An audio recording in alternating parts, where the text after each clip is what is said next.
ఎందుకంటే ఒక ట్రాక్లో వెళ్తున్నవారు, దేవునికి భక్తిలో వెళ్తున్నవారు, దేవుళ్ళు కొనసాగుతున్నవారు మరి ఏదో పరిస్థితుల మధ్యలో వారు తప్పిపోయారు. ఆ పరిస్థితుల మధ్యలోంచి వారు ఆ ట్రాక్ తప్పి సైడ్ ట్రాక్ అయిపోయారు. ఇప్పుడు మరలా వారిని రైట్ ట్రాక్లోకి తీసుకురావడానికి దేవుడు చేసినటువంటి ఒక ప్రయత్నమే ఈ యొక్క యోవేలు గ్రంథంలో మనం చూడగలుగుతున్నాం. మన జీవితాల్లో కూడా అంతే.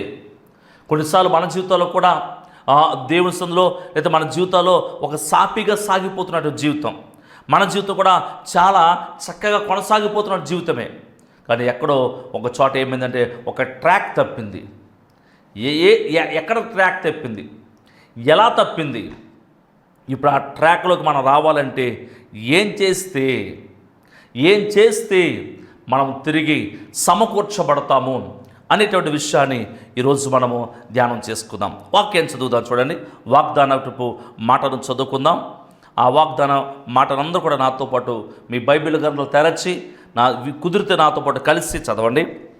యోవేలు గ్రంథము 2వ అధ్యాయము 25, 26 వచనాలు. మీరు కడుపార తిని తృప్తి పొంది మీ కొరకు వింత కార్యములను జరిగించిన మీ దేవుడైన యెహోవా నామమును స్తుతించినట్లు నేను పంపిన మిడతలను, గొంగలి పురుగులను, పసర పురుగులను, చీడ పురుగులను అను నా మహాసైన్యము తినివేసిన సంవత్సరముల పంటను మీకు మరలానిత్తును. నా జనులు ఇక నెన్నటికి సిగ్గునందరు. హల్లెలూయా. దేవుడు చక్కని వాగ్దానం మీకు ఇస్తూ ఉన్నాడు. ఇక్కడ ఆయన చెప్పినటువంటి ఓ చక్కని మాట ఏంటంటే, నా జనులు ఇక నెన్నటికి సిగ్గునందరు. సంవత్సరాలుగా నీ జీవితములు మిడతలు, చీడ పురుగులు, గొంగలి పురుగులు, పసర పురుగులు తినివేసినటువంటి ఆ సంవత్సరాల పంటను తిరిగి నేను మీకు సమకూర్చబోతూ ఉన్నాను, తిరిగి నేను మీకు ఇవ్వబోతున్నాను అన్నాడు ఆయన. ఏం తినివేసిందండి? ఇన్ని సంవత్సరాలుగా ఏ పంట మన జీవితాలలో తినివేయబడింది?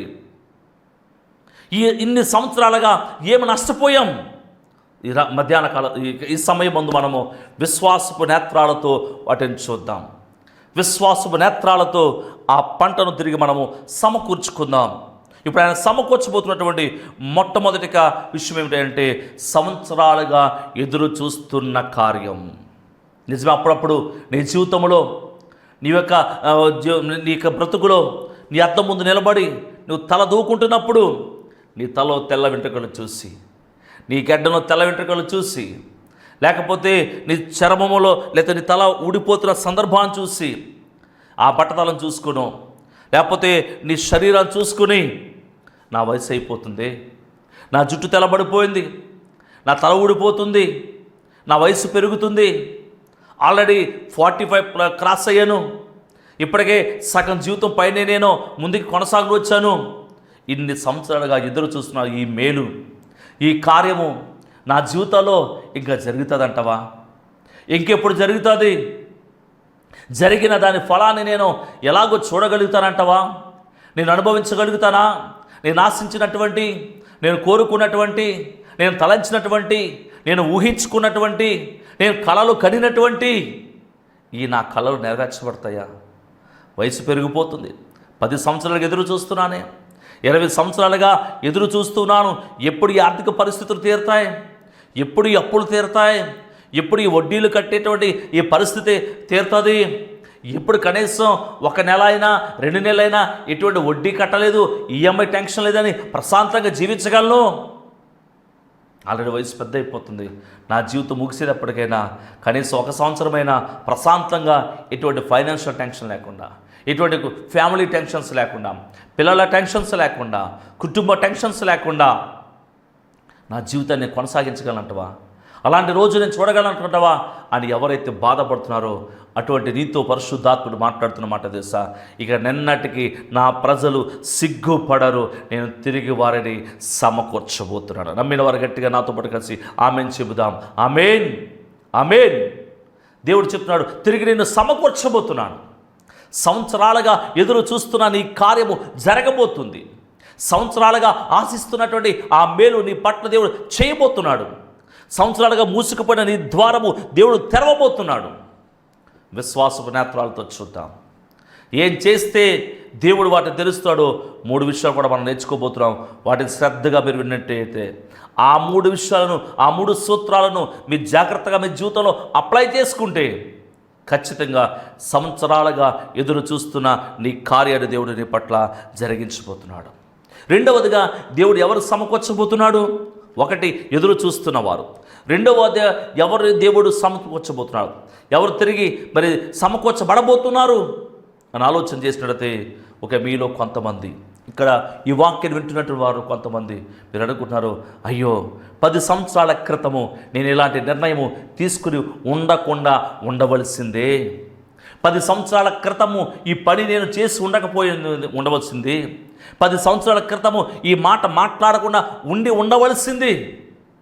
అయ్యో ఆ రోజు నేను తీసుకున్నటువంటి ఒక రాంగ్ స్టెప్, ఆ రోజు నేను చేస్తుంటే ఒక తొందరపాటు నిర్ణయం వల్ల, మాట్లాడిన ఒక తొందరపాటు మాట వలన, నేను చేసిన ఒక తొందరపాటు, ఒక తత్తరపాటు ఆ పని వలన ఇన్ని సంవత్సరాలుగా నా జీవితంలో ఆనందం లేదే, నా కుటుంబంలో ఆనందం లేదే, వ్యక్తిగతంగా నలిగిపోతున్నానే, వ్యక్తిగతంగా శ్రమ పడుతున్నానే.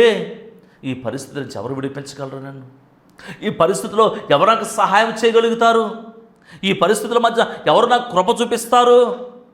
అయ్యో ఆ ఒక్క నిర్ణయం ఆ రోజు చేసి ఉండకపోతే, ఆ రోజు ఒక్క మాట నేను అలా మాట్లాడి ఉండకపోతే, ఆ రోజు ఆ ఒక్క పని ఆ రీతిగా నేను చేసి ఉండకపోతే ఈరోజు నా పని చాలా బాగుండే, నా పని చాలా హ్యాపీగా ఉండునే అని అనుకుంటున్నటువంటి నిన్నుతో కూడా పరిశుద్ధాత్ముడు మాట్లాడుతున్నాడు.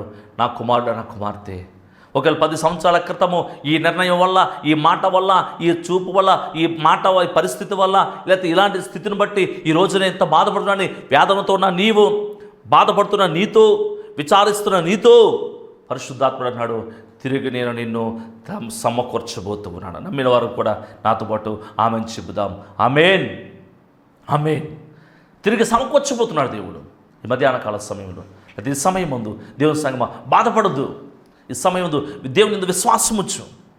దేవుడు ఎదురు చూస్తున్నటువంటి సంవత్సరాలకు ఎదురు చూస్తున్నాను నీకు, లేదా ఆకస్మికంగా తప్పుడు నిర్ణయాలు తీసుకున్నానని బాధపడుతున్న నిన్ను దేవుడు తిరిగి సమకూర్చబోతున్నాడు. తిరిగి సమకూరుస్తాడా దేవుడు? అలాంటి ఆధారం ఏదైనా ఉందా మనకే? అలాంటి నిరీక్షణ ఏదైనా ఉందా మనకే? ఉందండి. దేవుని వాక్యంలో ఒక చక్కని సందర్భం ఉంది.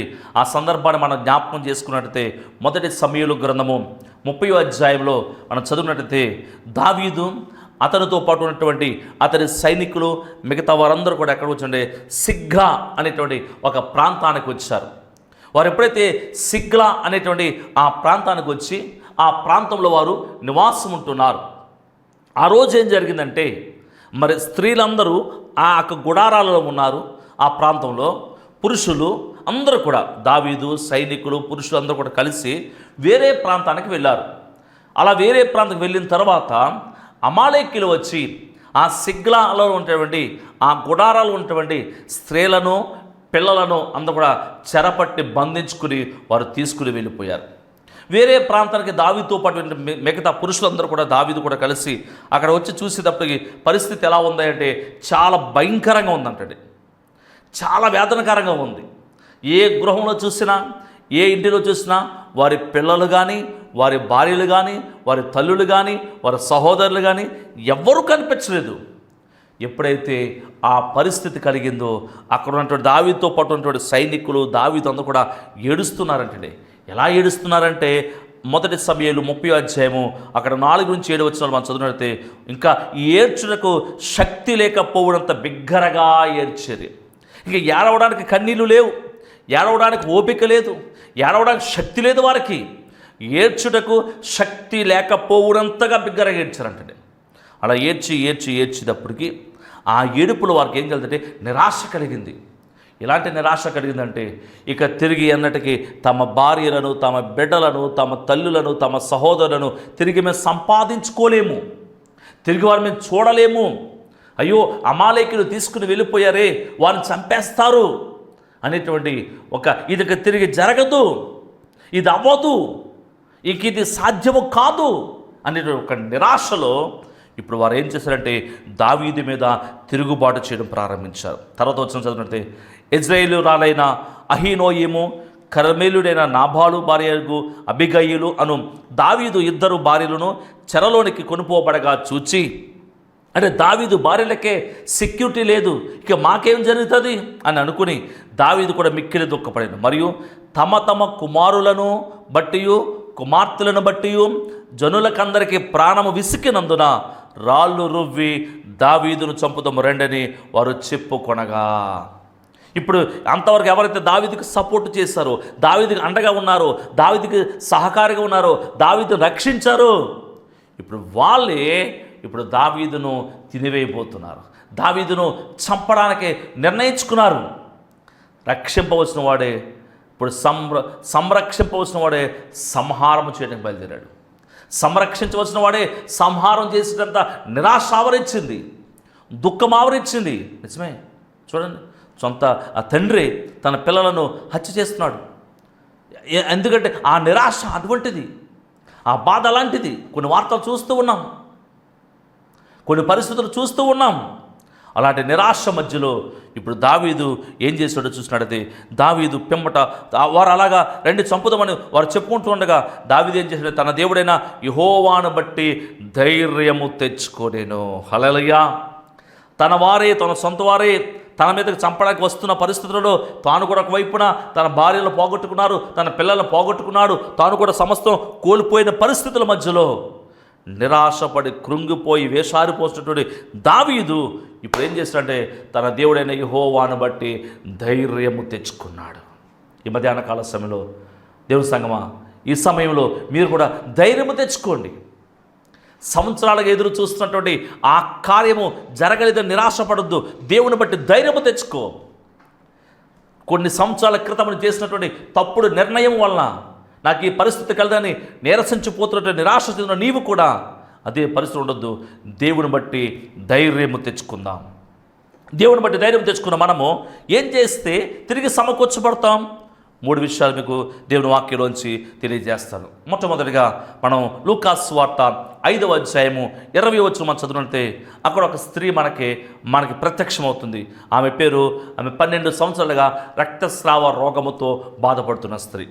ఈమె దాదాపుగా చాలామంది వైద్యుల దగ్గరికి తిరిగి మరింత సంకటపడేను అని వాక్యంలో రాయబడింది. అంటే తాను వైద్యము చేయించుకోనక ముందు కంటే వైద్యము చేయించుకున్న తర్వాతే ఆ వ్యాధిని బట్టి ఇంకా బాధపడటం ప్రారంభించింది. అంటే మందులు వాడకముందు కాస్త బాగానే ఉంది, మందులు వాడిన తర్వాత వ్యాధి ఇంకా ఎక్కువైపోయింది, బాధ ఇంకా ఎక్కువైపోయింది, దాంతోపాటు డబ్బంతా పోగొట్టింది, తనకున్నదంతా కూడా వెచ్చించింది అనమాట. ఇలా మరింత సంకటపడిపోయింది. అలా బాధపడుతున్న సందర్భంలో ఇప్పుడు ఆమె ఏం చేసిందంటే ఒక వార్త ఏందంట. ఏంటి ఆ వార్త అంటే యేసయ్య ఆ ఊరు మార్గము గుండా వెళ్తున్నాడని. ఇప్పుడు ఆమె తన మనసులో తాను అనుకుంటుంది, ఇదిగో నేను మాత్రమే వెళ్ళి ఆయన యొక్క వస్త్రపు చెంగును ముట్టుకున్న చాలు, నేను స్వస్థపరచబడతాను, నేను బాగుపడతాను అనేటువంటి ఒక నిరీక్షణతో ఉంది ఆవిడ, ఒక ధైర్యంతో ఉంది ఆవిడ. వెంటనే అక్కడికి వచ్చింది, ఆయన వస్త్రపు చెంగును ముట్టింది, వెంటనే బాగుపడింది. ఇక్కడ ఆలోచన చేసినప్పుడు మనం ఏం గ్రహించగలుగుతున్నాం? ఆ 12 సంవత్సరాల రక్తస్రావ రోగ స్త్రీ యొక్క జీవితంలోంచి మనం ఏం గ్రహించగలుగుతున్నాం? ఇప్పుడు వైద్యం చేయడం వల్ల వ్యాధి తగ్గలేదు సరిగదా, ఇంకా ముదిరింది, మరింత సంకటపడింది, ఇంకా బాధపడింది. అయినా తర ఆమె ఒక నిరీక్షణ కలిగింది. ఏంటంటే నేను తిరిగి సమకూర్చబడతానే విశ్వాసముతో అడుగు ముందుకేసింది. ఇక్కడ మధ్య ఈ సమయంలో దేవుని బిడ్డలారా, మొట్టమొదటిగా నీకు ఉండవలసింది ఏంటంటే నేను తిరిగి సమకూర్చబడతాను, తిరిగి దేవుడు నాకు సమకూరుస్తాడు, తిరిగి దేవుడు నాకు సహాయం చేస్తాడు అనేటువంటి ఒక విశ్వాసపు అడుగు మనం ముందుకేయాలి. అందుకే చెప్పాను, విశ్వాసపు నేత్రాలతో మన భవిష్యత్తును చూద్దాం. ఈ మానవ నేత్రాలతో చూస్తే నీ భవిష్యత్తు కనబడదు, నిరాశ కనబడుతుంది, వేదనే కనబడుతుంది, సమస్యలే కనబడతాయి, అడ్డంకులే కనబడతాయి, అవరోధాలే కనబడతాయి. కానీ విశ్వాసపు నేత్రాలతో చూడు, యేసయ్య తిరిగి నేను సమకూర్చబోతున్నాడు. అలాంటి పరిస్థితిని మనం చూసినప్పుడు అలాంటి ఉదాహరణ మనకు కనబడుతూ ఉంటాయి. అపోస్తలుల కార్యము 14వ అధ్యాయము 7 నుంచి 9 వచనం చదివినప్పుడు లుస్త్రాలో బలహీనమైన పాదాలు కలిగి ఒకరిని చూసినప్పుడు పౌలు అక్కడ చెప్తున్న మాట, అతడు పుట్టినది మొదలుకొని కుంటి వాడై ఉన్న ఎన్నడూ నడవలేక కూర్చుండి ఉండేవాడు. అతడు పౌలు మాట్లాడుతూ వినెను. పౌలు అతని వైపు తేరు చూచి స్వస్థత పొందుటకు అతనికి విశ్వాసం ఉన్నదని గ్రహించి నీ పాదమును ఊపి సరిగా నిలువమని బిగ్గరగా చెప్పినప్పుడు అతడు గంతులేస్తున్నాడు సాగాడు. అంటే వాళ్ళు ఒక పాజిటివ్నెస్, నేను తిరిగి సమకూర్చబడతాను, నా పాదాలు స్వస్థపరచబడతాయని ఒక విశ్వాసాన్ని అతని కళ్ళలో పౌలు చూశాడు. నువ్వు కూడా అటువంటి ధైర్యంతో విశ్వాసంతో ఉండాలి. మరి మన విశ్వాసము మరి డెవలప్ చేసుకుంటే ఎలాగండి? విశ్వాసము ఎలా అభివృద్ధి అవుతుంది మనకి? How can we increase our faith? మన విశ్వాసాన్ని ఎలా మనము ఇంక్రీజ్ చేసుకోవడము? ఒక స్త్రీని మీకు పరిచయం చేస్తున్నాం. ఆమె పేరు యోకెబెదు, అంటే మోషే తల్లి పేరు యోకెబెదు.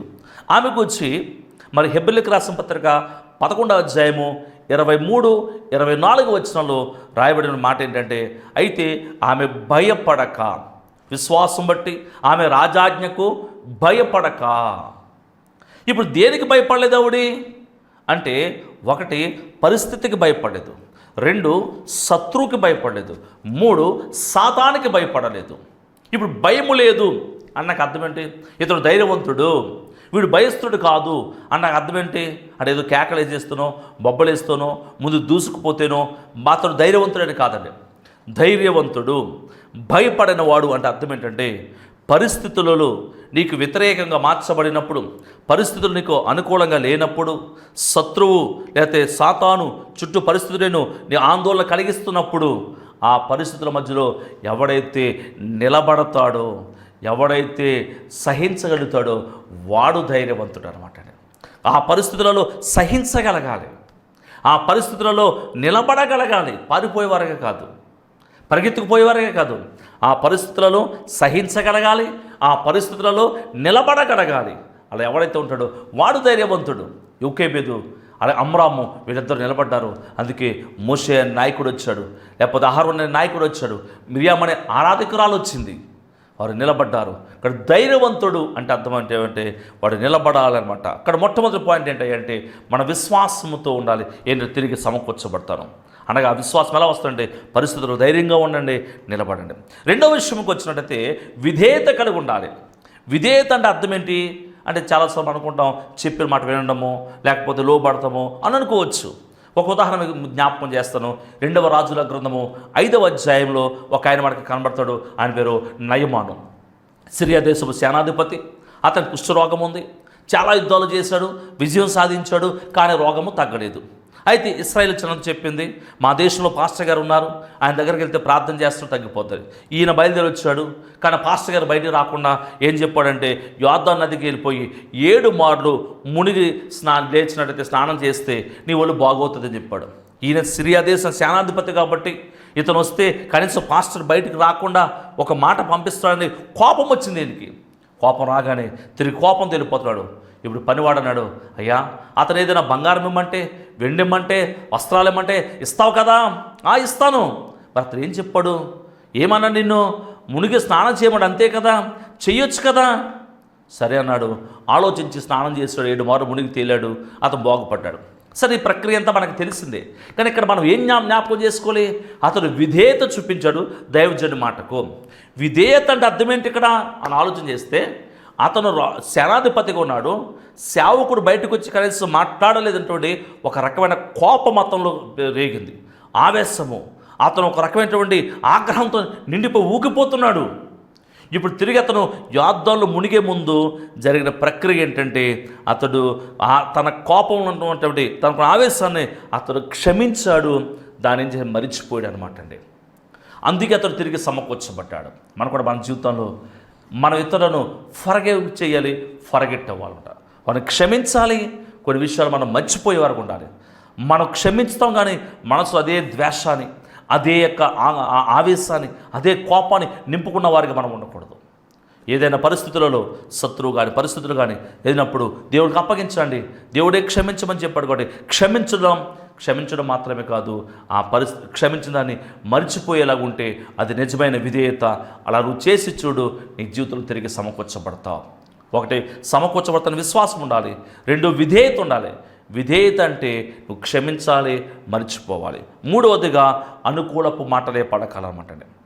అంటే నా బ్రతుకింతే, నా స్థితి ఇంతే, ఇక నీకు బాగుపడను, నా స్థితి మారదు, నా పరిస్థితులు మారవు అనేటువంటి నెగిటివ్ మాటలు కాకుండా ఖచ్చితంగా నేను బాగుపడతాను, దేవుడు నా పట్ల కార్యం చేస్తాడు, నా దేవుడు శక్తిమంతుడు, నా దేవుడు గొప్పవాడు, నా దేవుడు సహాయకుడు అనేటువంటి ఒక విశ్వాసపు అనుకూల మాటలే మనం పలకాలి. ఎందుకంటే మన టంగ్ అట్ పవర్. నీ నోటి మాటతో నువ్వేమి పలుకుతావో అది నీకు ప్రాప్తిస్తుంది. జాగ్రత్త. నీ బిడ్డల గురించి కానీ, నీ కుటుంబానికి గురించి కానీ, నీ పరిస్థితి గురించి నేను అన్నాడు పేదవాడిని అంటావా, పేదవాడిగానే ఉంటావు. లేదా నీ పిల్లలు నువ్వు అలాగైపోతావు ఇలాగైపోతావు నీ ఇష్టమైన మాట్లాడుతున్నావా, అలాగే ఉంటే వారు భవిష్యత్తులో జాగ్రత్త. నీ నోట నుంచి వచ్చే ప్రతి మాట కూడా జాగ్రత్త కలిగి పలకాలి. ఆశీర్వచనపు మాటలు పలకాలి. ఆ మా నోట నుంచి వచ్చే మాట మంచి అనుకూలమైన మాట నువ్వు పలికే వ్యక్తిగా ఉన్నట్టయితే ఖచ్చితంగా నీ జీవితంలో తిరిగి సమకూర్చబడతావు. కాబట్టి మధ్యాహ్న కాల ఈ సమయంలో దేవుని బిడ్డలారా మరొకసారి జ్ఞాపకం చేస్తున్నాను, తిరిగి సమకూర్చబడతావు. సంవత్సరాలు ఎదురు చూస్తున్నావా, లేదా 10 సంవత్సరాల క్రితం కొన్ని సంవత్సరాల క్రితం నువ్వు తీసుకున్న తప్పుడు నిర్ణయం బట్టి ఈరోజు బాధపడుతున్నావా, ఏ పరిస్థితి అయినా సరే తిరిగి సమకూర్చబడతావు. దేవుడు సమకూర్చడానికి ఒక ఆధారం మనకుంది. అయితే చేయాల్సిన పని 3 పనులు చెప్పుకున్నాం. 1 మన విశ్వాసంతో ఉండాలి, 2 విధేయత కలిగి ఉండాలి, 3 అనుకూలపు మాటలే మాట్లాడాలి. ఎలా ఉన్నాము ఈ మధ్యాహ్న కాల సమయంలో ఒకసారి పరిశీలన చేసుకుందాం. దయచేసి కళ్ళు మూసుకుందాం. కళ్ళు మూసుకు ఒక నిమిషం సన్నిధిలో ప్రార్థన చేసుకుందాం. దేవునికి సంధానంలో ఒక నిమిషం ఆలోచన చేసుకుందాం. మన జీవితాల్లో ఎవరైనా క్షమించవలసిన వారు ఉన్నారా? ఏదైనా సంగతులు ఇంకా మనం మర్చిపోవాల్సి ఉన్నాయా? అయితే క్షమించేద్దాం, వాటిని మర్చిపోతాం, వాటిని విడిచిపెట్టేద్దాం. దేవుని సన్నిధికి, దేవుని చేతులకు మన పరిస్థితిని అప్పగించుకుందాం. ఆయన తిరిగి నేను సమకూరుస్తాడు. అనుకూలపు మాటలే మాట్లాడు. అలాగే దేవుని సన్నిధిలో నేను సమకూర్చబడతానే విశ్వాసం కలిగి ఉండు. ప్రార్థన చేసుకుందాం. పరిశుద్ధుడాన్ని కొందనాలు స్తోత్రాలు నాయనా. అయ్యా, మా జీవితాల్లో తిరిగి మేము సమకూర్చబడాలంటే ఎవరు సమకూర్చబడతారు, ఎలా సమకూర్చబడతారో చాలా వివరంగా మాతో మాట్లాడినేసయానికి కొందనాలు. ఈ మాటలు వింటున్న వారు ఈ టీవీ కార్యక్రమం ముందునైనా ఇక్కడ యూట్యూబ్ కార్యక్రమం ముందు కూర్చుని ఈ మాటలు వింటున్న వారిలో ఎవరైనా అలాంటి పరిస్థితులు ఉన్నవారు ఉంటే ప్రభా ఈ సమయం ముందు ప్రభా వారిని చేతులకు అప్పగిస్తున్నాను తండ్రి. వారి జీవితాలు తిరిగి సమకూర్చబడాలి. అయ్యో, నా జీవితంలో నా వయస్సు పెరిగిపోతుంది, పరిస్థితులు తారుమారైపోతున్నాయి, నా బలము తగ్గిపోతుంది, నేను ఎప్పుడు ఇంకా ఈ కార్యాన్ని చూస్తానని నిరాశతో ఎదురు చూస్తున్న వారు ఈ సమయం ముందు ప్రభా వారు తిరిగి సమకూర్చబడుదురు గాక అని ప్రార్థన చేస్తున్నాను తండ్రి. అయ్యో, నేను కొన్ని సంవత్సరాల క్రితము ఈ నిర్ణయం తీసుకుని ఉండకపోతే, ఈ మాట పలికి ఉండకపోతే, ఇలాగూ చేసి ఉండకపోతే ఈరోజు నా బ్రతుకుండేదే, ఇలాగూ చేస్తాను కాబట్టి ఇలాగూ నలిగిపోతున్నానని బాధపడుతున్న వారిని బట్టి కూడా ప్రార్థిస్తున్నాను తండ్రి. ఇప్పుడే వారి జీవితాల్లో ఒక నూతన కార్యము జరుగును గాక. బలపరచండి తండ్రి, ధైర్యపరచండి ప్రభా, నూతన కార్యాలు జరిగించండి తండ్రి. ప్రతి వ్యాధి నుంచి విడుదల కలిగించి ఒక ఆనందముతో నింపమని యేసు పరిశుద్ధ నామం పేరట ప్రార్థించి అడిగి పొంది ఉన్నామ్మా పరమ తండ్రి, ఆమేన్. దేవుని బిడ్డలారా, ఇంకా మీకు ఏదైనా ప్రార్థన అవసరం ఉంటే తప్పకుండా మాకు తెలియచేయండి. మేము మీకోసం ప్రార్థన చేస్తాం. స్క్రీన్ మీద కనిపించే ఆ నెంబర్ ఫోన్ చేయండి. దేవుడు మేము దీవించును గాక. ఆశీర్వాదం. సర్వలోకాలు సృష్టించిన సృష్టికర్తైన దేవుని ప్రేమ, మన కొరకు తన ప్రాణం అర్పించి తిరిగి లేచిన యేసుక్రీస్తు వారి కృప, ఆయన రాకడికి మనం సిద్ధపరచు పరిశుద్ధాత్మ దేవుడు అన్యోన్య సహవాసము తిరిగి మీ జీవితాలను తిరిగి సమకూర్చునుగాక. ఆమేన్. అందరికీ వందనాలు.